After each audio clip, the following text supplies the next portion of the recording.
मेरा नाम सर्वप्रिया है और आपके साथ मैं एक इंटरेस्टिंग बात शेयर करने वाली हूँ। बेसिकली मेरे दोनों पेरेंट्स यानी मदर के भी कर्ली बाल है और मेरे फादर के भी कर्ली बाल है, लेकिन मेरे बाल स्ट्रेट है। राइट?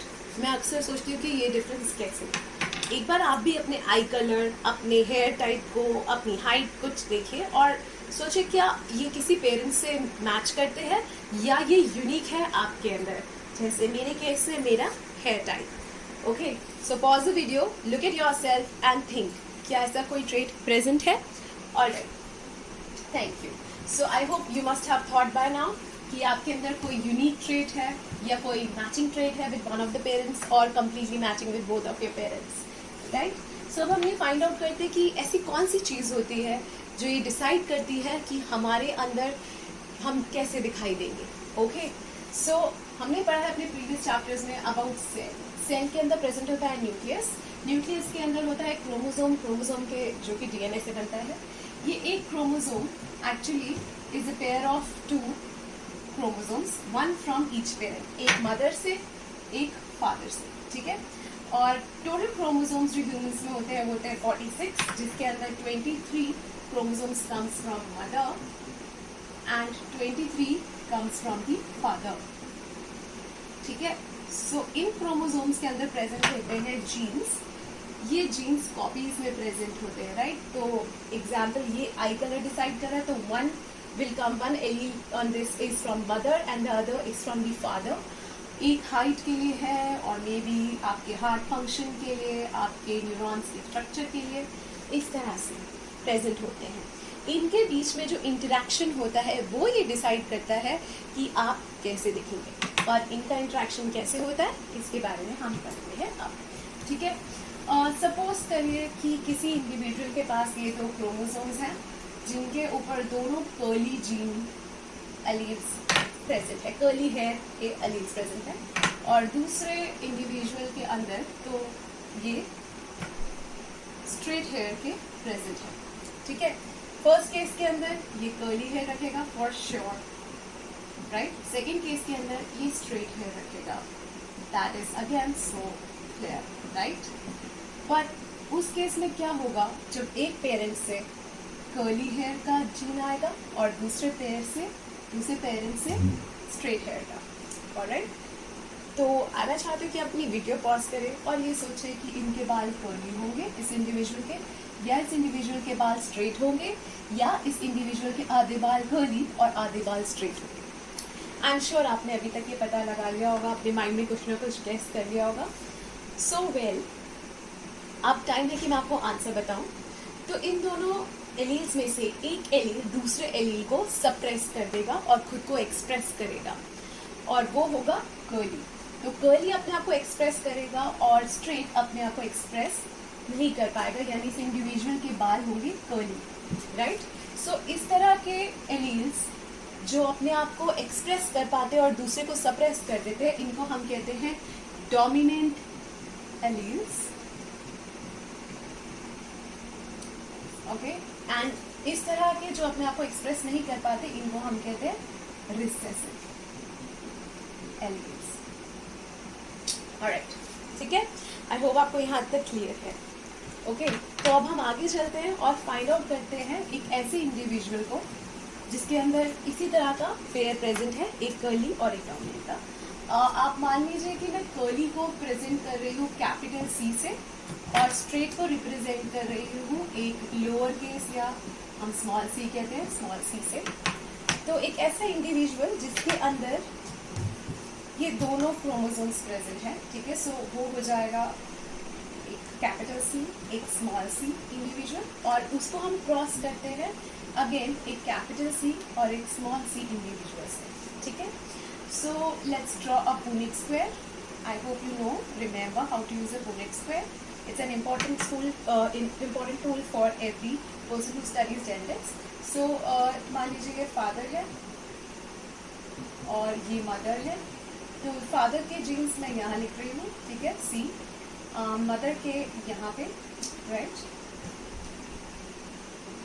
ओके, तो यहाँ पे फादर से हमारे पास आएगा एक कैपिटल सी एंड मदर से भी एक कैपिटल सी आएगा। इंटरेस्टिंग।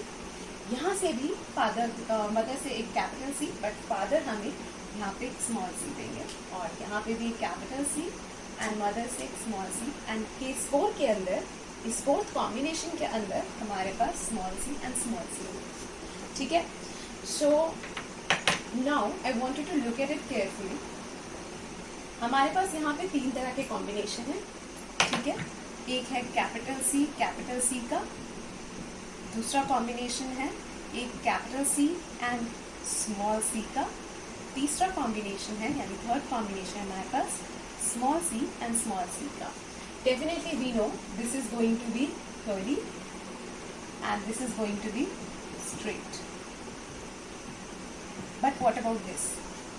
अब आप ध्यान दीजिए, इसके अंदर एक डोमिनेंट एलील है, और डोमिनेंट एलील क्या करता है? रिसेसिव एलील को सप्रेस कर देता है। तो इस केस में हमारे पास again we will have curly, यानी इन सारे केस में सिर्फ ये वाला एक केस होगा जिसके अंदर रिसेसिव एलील प्रेजेंट है, जिसके स्ट्रेट हेयर्स होंगे। Okay, now coming back to the original problem, let's find out कि मेरे पेरेंट्स के पास कैसे एलील्स होंगे, और बाद में आप अपने पेरेंट्स के बारे में भी सोचेंगे, चाहे वो ब्लड ग्रुप हो चाहे वो आई कलर हो, ठीक है, और उसे मेरे साथ ज़रूर शेयर करेंगे, ठीक है। तो अगर इन दोनों के पास कैपिटल यानी पेरेंट्स के पास, इन पेरेंट्स के पास दोनों के पास कैपिटल या डोमिनेंट एलील्स प्रेजेंट होते तो ठीक है, दोनों के बाल कर्ली होते, लेकिन इस चाइल्ड के बाल कर्ली नहीं होते, ठीक है। That means this is not the correct type. Second case है कि अगर दोनों के पास स्मॉल सी यानी रिसेसिव एलील्स होते तो राइट, इस बच्चे के बाल जरूर स्ट्रेट होते, लेकिन पेरेंट्स के बाल कर्ली नहीं होते। That means this is not correct, again it is incorrect. The only option left is कि इन दोनों के पास एक डोमिनेंट और एक रिसेसिव एलील प्रेजेंट है, जिस वजह से इस चाइल्ड के पास स्मॉल सी और स्मॉल सी इनहेरिट हुआ है। So this child is basically having recessive allele का कंडीशन, ठीक है, recessive allele. Alright, I hope आपको यहाँ तक क्लियर हो गया होगा। सो आज का हमारा एम भी यही था, to differentiate between dominant alleles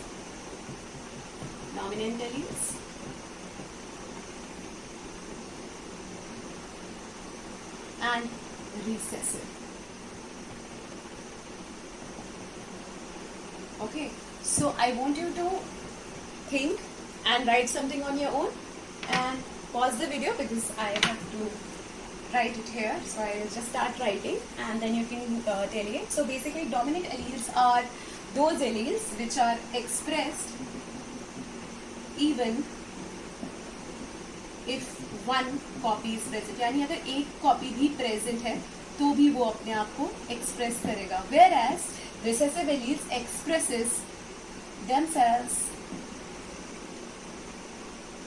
only when present in 2 copies. इसका मतलब ये है कि जब तक उनके 2 कॉपीज नहीं है तब तक वो अपने आप को एक्सप्रेस नहीं कर पाएंगे। दूसरी चीज़ ये है कि they are symbolise, they are represented by capital letters या upper case letters like capital T, capital C, capital B, etc. Okay, and इस केस के अंदर भी they are represented by lower case letters like small t, small c, small b, etc. ठीक है।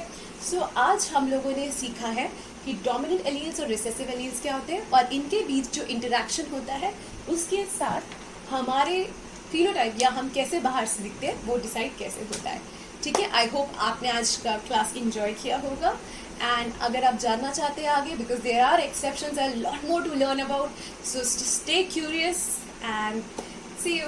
Thank you.